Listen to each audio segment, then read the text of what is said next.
Every time you think that you've had the same thing, there's always a way that it can come back and kick you in the ass.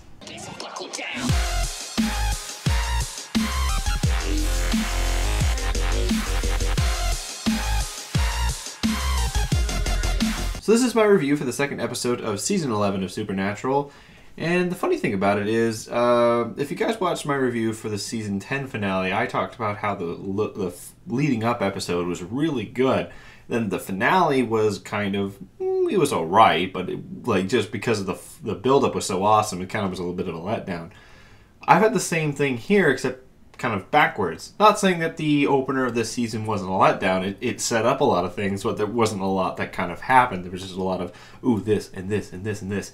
This episode was awesome. And the first thing I'm going to do is I am going to congratulate the post-production team. The editing in this episode was great. I know that you're obviously limited with what you can do in 40 minutes, 42 minutes, whatever, for a television show because you're already limited by what can be written into it, how much dialogue can be in it, how much action, how much...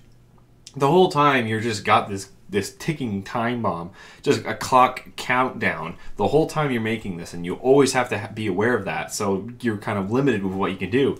The editing in this episode was great because it had tension littered throughout it. It had great build-up, it had great suspense, which is something that I've wanted in Supernatural for quite some time, and they addressed something that's something that people have also, they've done two things now. Last episode they talked about Michael and Lucifer in the cage. This time they talked about God.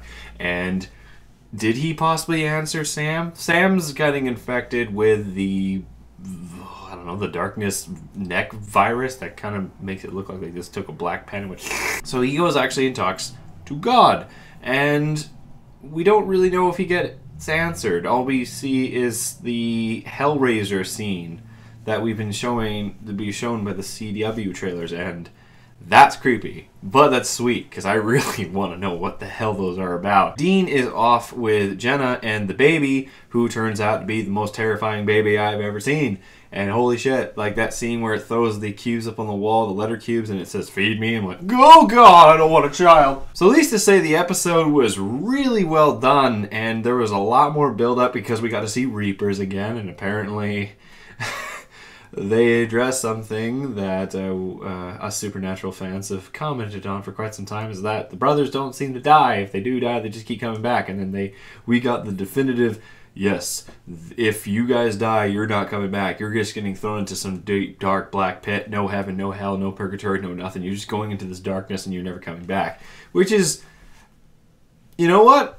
I kind of bought it, because that's something that's always been in the back of my mind with every Supernatural episode ever since Season 5. I just thought, well, whatever, they'll just beat it because they already beat Lucifer. This darkness, we still don't know what it is. It just seems to be something that eats souls. Also, we get more of a manifestation, this physical form of what the darkness is, and it relates to the baby. And I actually like it. Mind you, it is very similar to Lilith from Season 3. If you guys remember that, the little white demon. The little girl, actually, there's a little girl at the end of this episode that looks exactly like the girl who played Lilith at the season finale of Season 3. The only problem is that's impossible because that was 8 years ago, so the girl's obviously grown up, but she just looked very similar. But, as I said, the episode was really well produced, especially in the post-production. We really didn't have any action in this episode. We just got really great suspense. And also the story was, we had the whole thing going on with Castiel, which we still have no idea what that poor man, thank God, that Visine dude, get some Visine. He's going through a terrible time because the Angels, once again, hate him. I think he's just, man, he really screwed up his relationship with the Angels. And he has a friend who is Hannah from the last season, tried to save him, but in the end she is killed by McDangelus Ducitus. And now Castiel has come to the brothers for help, and that's where the episode basically left off. And Crowley. Crowley had the best goddamn line of Supernatural ever since Castiel's joke about, I learned that from the pizza man. I swear, the moment that Crowley says, He's sitting in this chair in this house where the demon baby, whatever it is, and he's talking to the grandmother, and he's got the whole priest collar and everything. Ah, yes, Dean was one of my altar boys. He was quite scrumptious.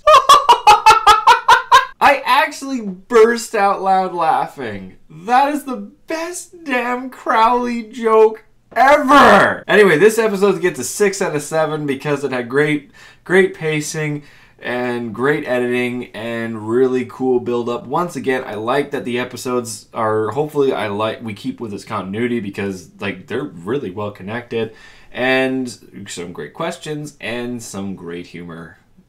Gosh, that joke. Anyway, guys, I'll see you next episode.